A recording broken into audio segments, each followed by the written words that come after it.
نحمده ونستعينه ونستغفره ونعوذ بالله من شرور أنفسنا ومن سيئات أعمالنا من يهده الله فلا مضل له ومن يضلل فلا هادي له أشهد أن لا إله إلا الله وحده لا شريك له وأشهد أن محمدا عبده ورسوله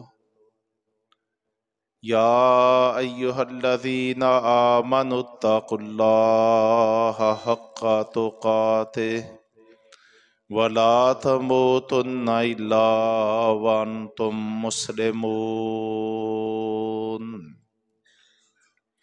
يا أيها الناس اتقوا ربكم الذي خلقكم من نفس واحدة وخلق منها زوجها وبث منهما رجالا كثيرا ونساء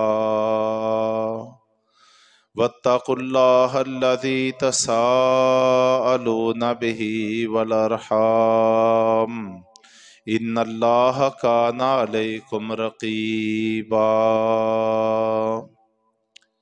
يا أيها الذين آمنوا اتقوا الله وقولوا قولا سديدا يصلح لكم أعمالكم ويغفر لكم ذنوبكم ومن يطع الله ورسوله فقد فاز فوزا عظيما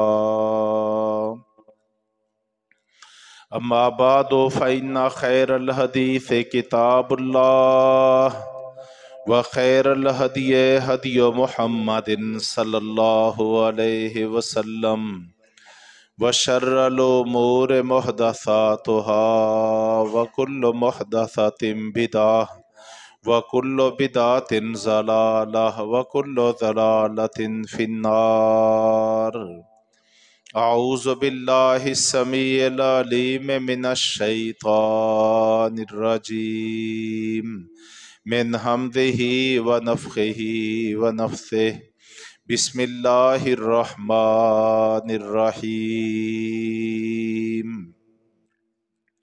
وما لکم لا تقاتلون فی سبیل اللہ والمستضعفین من الرجال والنساء والولدان الذين يقولون ربنا أخرجنا من هذه القرية الظالم أهلها واجعل لنا من لدنك وليا واجعل لنا من لدنك نصيرا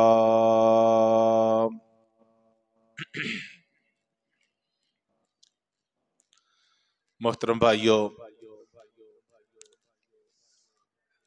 سورہ نساء 5ویں پارے سے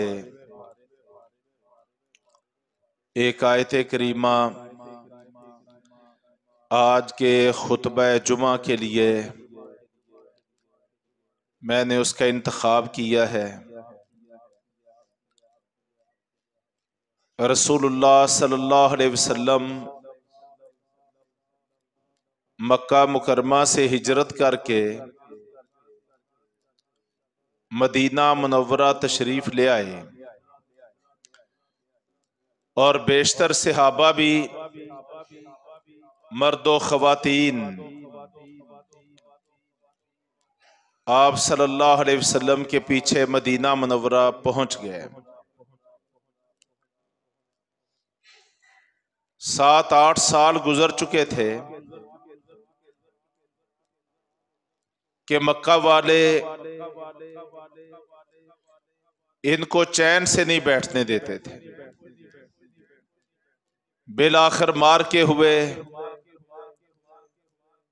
مکہ کے بڑے بڑے فرعون ابو جہل، عتبہ، شیبہ ایک ایک کر کے مردار ہوئے،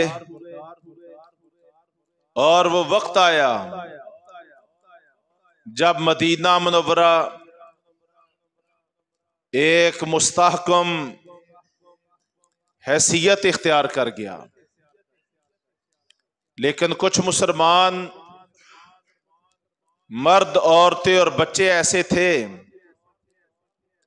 جو کمزور ہونے کی وجہ سے، دشمن سے خوف زدہ ہونے کی وجہ سے، لمبا سفر نہ کر سکنے کی وجہ سے وہ ہجرت نہیں کر پائے تھے۔ تو مکہ والے ان پر بہت ظلم ڈھاتے تھے۔ اللہ تبارک و تعالی نے اس موقع پر یہ آیت نازل فرمائی اور براہ راست مدینہ میں بسنے والوں کو خطاب کیا اور فرمایا وَمَا لَكُمْ لَا تُقَاتِلُونَ فِي سَبِيلِ اللَّهِ، اے مدینہ میں ٹھاٹھ کی زندگی گزارنے والوں، تمہیں کیا ہوا ہے کہ تم اللہ کے راستے میں لڑتے نہیں ہو؟ وَالْمُسْتَضْعَفِينَ مِنَ الرِّجَالِ وَالنِّسَاءِ وَالْوِلْدَانِ، حالانکہ تم دیکھ رہے ہو کہ تم سے لگ بھگ 400 میل کے فاصلے پہ کچھ مرد، عورتیں اور بچے ایسے ہیں کہ جن پر وہاں کے رہنے والے ظلم ڈھا رہے ہیں اور ان کو تختہ مشق بنا رہے ہیں، اور وہ پکار پکار کے اپنے اللہ کے سامنے یہ فریادیں کر رہے ہیں کہ اللہ تیری ذات ہے، اگر تو مدد کرے تو تو ہمیں ظلم کی اس بستی سے نکال سکتا ہے، اور اپنی طرف سے کوئی ہمارا حامی اور مددگار تو بھیج سکتا ہے۔ ہم تجھ سے فریاد کرتے ہیں، تیرے سامنے ہاتھ پھیلاتے ہیں، تیرے سامنے جھولی پھیلاتے ہیں کہ تو کوئی ہمارا حامی بھیج دے، کوئی مددگار بھیج دے اور ہمیں ظلم کی اس بستی سے نکل جانے کی توفیق عطا فرما دے۔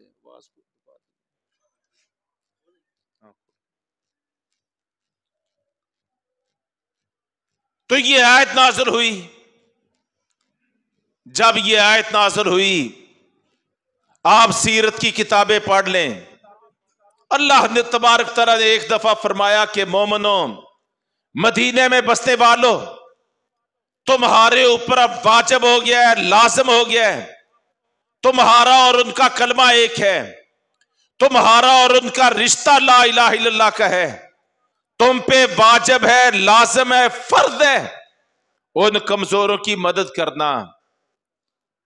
تو بھائیو، اس آیت کے نزول کے بعد رسول محترم صلی اللہ علیہ وسلم نے 10,000 صحابہ کو اکٹھا کیا ہے اور ایک لشکر جرار لے کے آپ صلی اللہ علیہ وسلم نے پھر مکہ مکرمہ، جو ظلم کی بستی تھی، جہاں کمزوروں پہ ستم ڈھایا جاتا تھا، آپ صلی اللہ علیہ وسلم نے اس وادی مکہ کا محاصرہ کیا ہے۔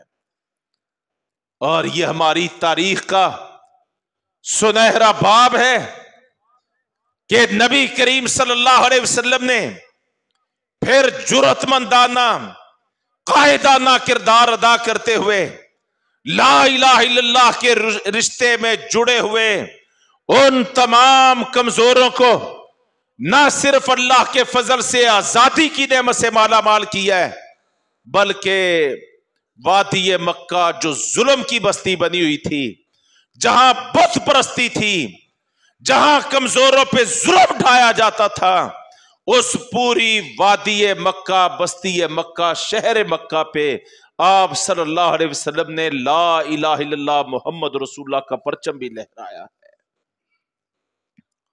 ایک مثال میں نے آپ کے سامنے بیان کی ہے۔ ایک آیت نازل ہوئی، آج قرآن میں اس نوع کی ایک آیت نہیں ہے، جا بجا اللہ تبارک تعالیٰ فرماتے ہیں وَإِنِ اسْتَنْصَرُوكُمْ فِي الدِّينِ فَعَلَيْكُمُ النَّصْرُ، اے قرآن پڑھنے والوں، اے اسلام کو ماننے والوں، اے ایمان کے رشتے سے جڑنے والوں، اگر تمہارے بھائی دنیا کے کسی کونے گوشے سے تمہیں مدد کے لیے پکاریں تو تمہارے اوپر اپنے بھائیوں کی مدد کرنا لازم ہے، فرض ہے، واجب ہے۔ یہ سورہ الانفال ہے، وہ سورہ النساء تھی۔ قرآن میں درجنوں ہائے اس نوع کی آیات موجود ہیں، اور نبی کریم صلی اللہ علیہ وسلم نے فرمایا کہ مومنوں کی مثال ایمان کے رشتے سے ایک رشتہ خون کا ہوتا ہے، ایک رشتہ حسب نسب کا ہوتا ہے، اور ایک رشتہ ایمان کا ہوتا ہے۔ حسب نسب کے رشتے تو آدم علیہ الصلوۃ والسلام سے چلے آ رہے ہیں، لیکن ایمان کے رشتے نبی کریم صلی اللہ علیہ وسلم نے جو اسلام کی بنیاد پہ قائم کی ہے، وہ کلمے کی بنیاد پر تھے کہ برادریاں جدا جدا، قبیلے جدا جدا، شکلیں جدا جدا، لیکن سب انصار و مہاجرین یہ لا الہ الا اللہ کے رشتے میں جڑے ہوئے تھے۔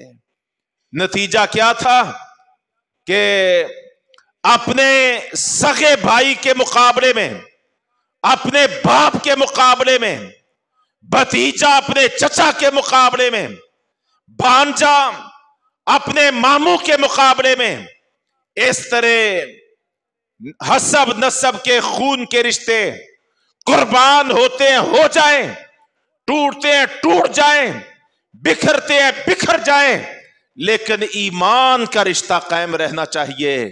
اس کی مثالیں بدر میں بھی ملتی ہیں، اور اس کی مثالیں ہماری تاریخ کے ہر دور میں ملتی ہیں۔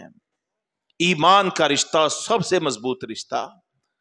تو رسول محترم صلی اللہ علیہ وسلم فرماتے ہیں کہ مومنوں کی مثال ایمان کے رشتے سے ایسی ہے جیسے انسان کا ایک وجود ہوتا ہے، ایک جسم ہوتا ہے۔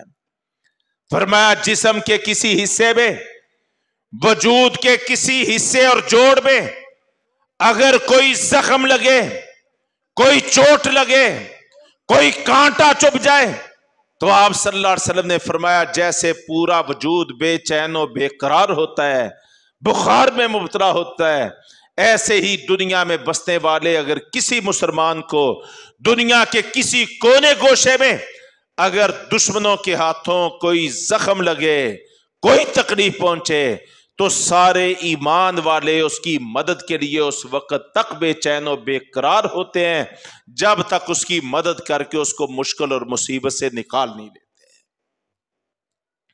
یہ ہے ہمارے نبی کریم صلی اللہ علیہ وسلم کا فرمان۔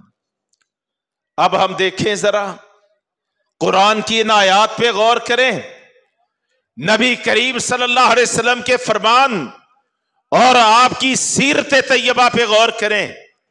آج حدیبیہ کا موقع ہے، آپ صلی اللہ علیہ وسلم 1400 صحابہ کے ساتھ عمرہ ادا کرنے کے لیے مکہ مکرمہ کے دامن میں پہنچے ہیں۔ مکہ والوں نے آپ کو روک دیا ہے، آپ نہیں مکہ شہر میں داخل ہو سکتے، ہم کسی مومن کو نہیں داخل ہونے دیں گے، روک دیا ہے۔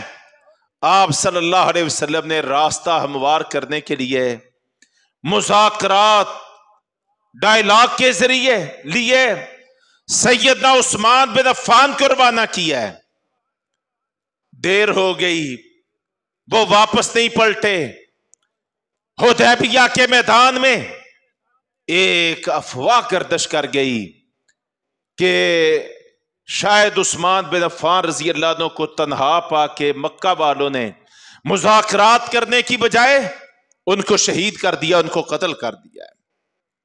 آپ یقین کریں بھائیو، زندگی میں اللہ کے رسول کسی بھی خبر پر یقین کرنے سے پہلے اس کی تحقیق کیا کرتے تھے۔ آپ کی ساری سیرت کا مطالعہ کریں، لیکن آج یہ پہلا موقع ایسا ہے کہ ایک افواہ حدیبیہ کے میدان میں پہنچی ہے، اور اس پہ رد عمل، ری ایکشن دیتے ہوئے آپ صلی اللہ علیہ وسلم نے صحابہ کو پکارا ہے اور فرمایا ساتھیو میری طرف بڑھو، میں اپنا ہاتھ آگے بڑھاتا ہوں، میرے ہاتھ پہ ہاتھ رکھ کے آج میرے ہاتھ پہ بیعت کرو۔ کس بات کی بیعت؟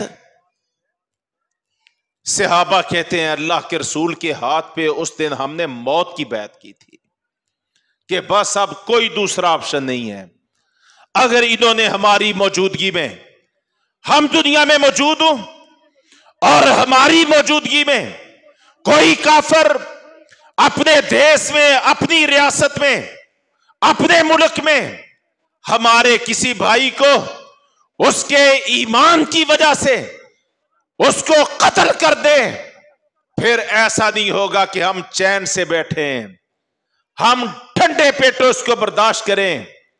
اب فیصلہ موت کرے گی، یا خود موت کی آغوش میں چلے جائیں گے، یا مکہ کے ایک ایک ظالم، جابر، قاہر، قاتل، فاسق اور خون بہانے والے درندے سے اپنے بھائی عثمان بن عفان کے خون کا انتقام لے کے رہیں گے۔ اس مقصد کے لیے کیا کیا انہوں نے؟ نبی کریم صلی اللہ علیہ وسلم کے ہاتھ پہ ہاتھ رکھ کے بیعت کی تھی۔ بیعت ایک عزم ہوتا ہے، ایک حلف ہوتا ہے، ایک اعلان ہوتا ہے کہ اب ہم کوئی ڈی ٹریک نہیں ہوں گے، کوئی دائیں بائیں نہیں ہوں گے، کوئی عہد شکنی نہیں کریں گے، بس زندگی کے آخری سانس تک ہم حق اور سچ کا ساتھ نبھائیں گے۔ اللہ تبارک تعالیٰ نے کیا فرمایا؟ لَقَدْ رَضِيَ اللَّهُ عَنِ الْمُؤْمِنِينَ اِذْ يُبَايِعُونَكَ تَحْتَ الشَّجَرَةِ، اے پیغمبر اللہ ان سب مومنوں سے راضی ہونے کا اعلان کرتا ہے جنہوں نے حدیبیہ والے دن درخت کے نیچے تیرے ہاتھ پہ بیعت کی تھی۔ اور رسول اللہ صلی اللہ علیہ وسلم نے فرمایا کہ جتنے لوگوں نے درخت کے نیچے میرے ہاتھ پر بیعت کی تھی، اللہ تبارک تعالیٰ نے سب پہ ہمیشہ کے لیے جہنم کی آگ کو حرام کر دیا ہے اور ان کے لیے جنت کو واجب کر دیا ہے۔ وجہ کیا تھی بھئی؟ صرف ایسے ہاتھ پہ ہاتھ رکھنا؟ یہ تو ہم روزانہ مصافحے کرتے ہیں، ہاتھ سے ہاتھ روزانہ ملاتے ہیں، سینکڑوں مرتبہ ملاتے ہیں، اپنے بھائیوں کے ہاتھ میں ہاتھ روزانہ دیتے ہیں، لیکن یہ کیا عظمت ہے کہ جب تک اس کائنات میں قرآن پڑھا جائے گا ان بیعت کرنے والوں کی فضیلت اور ان کے پر اللہ کی رضا کے اعلان ہوتے رہیں گے، اور ان کے جنتی ہونے کے دنیا میں سرٹیفکیٹ تقسیم ہوتے رہیں گے، اور جہنم سے آزادی کے ان کے جناب اعلان سنائے جاتے رہیں گے۔ وجہ کیا ہے؟ اللہ تبارک و تعالیٰ کو ان کی ادا بڑی پسند آئی تھی، اور وہ ادا کیا تھی؟ غیرت۔ غیرت بڑی چیز ہے، غیرت بہت بڑی چیز ہے۔ ایک خاندانی غیرت ہوتی ہے، حسب نسب کی غیرت ہوتی ہے، بیٹی اور چادر، چار دیواری اور چاندنی کی غیرت ہوتی ہے، اور ایک ایمان کی اور اسلامی اخوت کی غیرت ہوتی ہے۔ تو صحابہ اکرام نے جو حدیبیہ والے دن مظاہرہ کیا تھا میرے جوڑے کے ساتھیوں، وہ اسلامی اخوت کا مظاہرہ کیا تھا، غیرت ایمانی کا مظاہرہ کیا تھا، اسلامی بھائی چارے کا مظاہرہ کیا تھا۔ یہ ہوتا ہے غیرت۔ اللہ کی قسم کھا کے کہتا ہوں، وہ تو 1400 تھے، آج ہم کتنے ہیں؟ دنیا میں بسنے والے 2 ارب سے زائد، ہر چوتھا فرد 8 ارب آبادی میں ہر چوتھا فرد لا الہ الا اللہ کے رشتے میں جڑا ہوا ہے۔ اتنی بڑی تعداد ہے ہماری۔ جب سے یہ کائنات وجود میں آئی ہے، کسی بھی دور میں مسلمان اتنی بڑی تعداد میں کبھی اس دنیا میں آباد نہیں رہے ہیں جتنے آج ہیں، جتنے آج وسائل ان کے پاس ہیں، کبھی اتنے وسائل ان کے پاس نہیں رہے۔ جتنا آج 7 بر اعظموں کا جغرافیائی رقبہ، ایریا، سمندر، فضائیں، خشکیاں، معدنیات، پہاڑ، زرعی رقبے اور قدرتی وسائل اور عسکری قوت، جوہری وسائل، بین البر اعظمی میزائل، آج کیا کچھ اللہ تبارک تعالیٰ نے ہمیں عطا نہیں فرمایا. لیکن اگر کوئی نعمت ہمارے پاس ہے نہیں کہ جس کا نتیجہ ہے اسلام کے امت کے دشمن جب چاہتے ہیں، جس میں چاہتے ہیں، چڑھ دوڑتے ہیں، کوئی ان کو روکنے ٹوکنے اور پوچھنے والا نہیں ہے، کوئی ان کو جناب بریک لگانے والا نہیں ہے، کوئی ان کو ان کے ہاتھ کو پکڑنے والا نہیں ہے، کوئی ان کے ہاتھوں بازوں اور کلائیوں کو مروڑنے والا نہیں ہے، کوئی ان کا منکا توڑنے والا نہیں ہے، کوئی ظلم کی دستاویز کو باطل کرنے والا نہیں ہے. تو اس کی وجہ کیا ہے؟ آج مسلمان بھی ہیں، آج ان کے حکمران بھی ہیں، آج 90 لاکھ کے قریب لگ بھگ ان کی مسلح افواج بھی ہیں، آج ان کے پاس سب کچھ ہے. لیکن بھائیو غصہ نہ کرنا، آج امت کے پاس نہ وہ غیرت ایمانی موجود ہے، نہ وہ جذبہ اخوت اسلامی موجود ہے. اور نتیجہ آپ کے سامنے ہے. آج غزہ میں کیا ہو رہا ہے؟ آج ارض فلسطین جو ارض انبیاء ہے، آج اس کا کیا حشر نشر کر دیا گیا ہے. اور کیا یہ پہلی جگہ ہے؟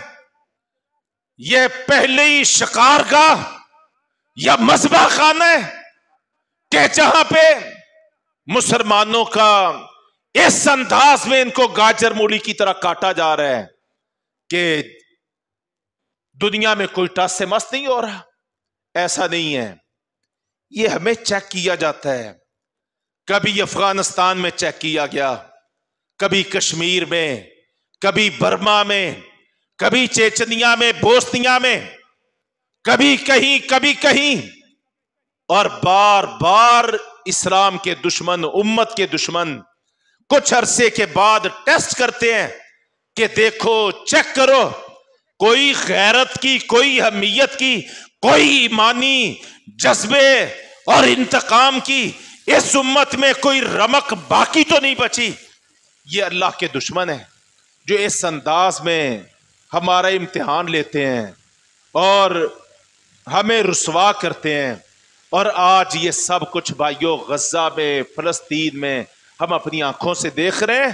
گزشتہ 3-4 مہینے میں 30,000 فلسطینی وہ لوگ ہیں جن کا کوئی جرم نہیں ہے. وَمَا نَقَمُوا مِنْهُمْ إِلَّا أَن يُؤْمِنُوا بِاللَّهِ الْعَزِيزِ الْحَمِيدِ. ان کا سب سے بڑا جرم ہے تو ایک اللہ واحد پر ایمان رکھنا ہے، اس کی توحید کا اقرار کرنا ہے، اپنے آپ کو اسلام کے رشتے میں پروئے رکھنا ہے. آج یہی ان کا جرم ہے.